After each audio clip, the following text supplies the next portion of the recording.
ученица 6 Б жас сарбаз класса школы имени Нуркен Абдирова Турсунбай Аида. Елдің кіндігі Қарағанды, әлемге алтын тарағанды, қара алтын отансын, сүйсінді жұрт Қарағанды. Қарағанды құтты мекен, кеңге толған асыл өлкен, сарырқаның қақ дөңінде, әсем қалам қандай. 6 Б жас сарбаз класса школы имени Нуркен Абдирова Амримов Аслан Али. 89 тебе сегодня и историю год. Как же юн ты, город мой, чтоб ты стал моей судьбой.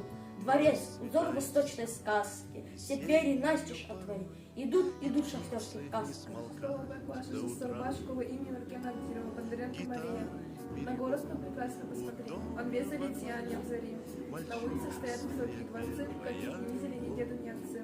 Теперь бегут села города, свети, чушь на Караганда. 6 Б жас сарбаз класса школы имени Нуркен Абдирова Караганда, ты гордость Казахстана, песня новая моя, твоим делам, твоим рабочим планам завидуют другие города. Караганда, она познала славу, куда не стала новая пора.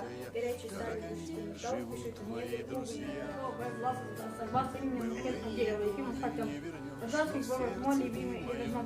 Зимой здесь дуют лютые ветра, но расцветает все весеннюю погоду, и птица не смолкает до утра.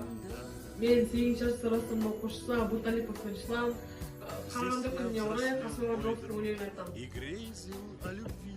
Бір жер бар Қазақстан даласында, апарайын Көкжан дарасың ба, арқаға ала таудан атlayıптай, бір ұштан болат тоқшым таласың ба. Ол жердің тоңы алтын түгі торқа, қаншалсаң қазынасы түспес орта. Мүшпейтін өміріңе от береді, жігіті Қарағанды салса қолқа. Қарашы Қарағанды күмбезіне, ойлаған мұнарасы күн көзіне. Құрбыжан ол бір қазына, қуантып таппастыра күндізіне.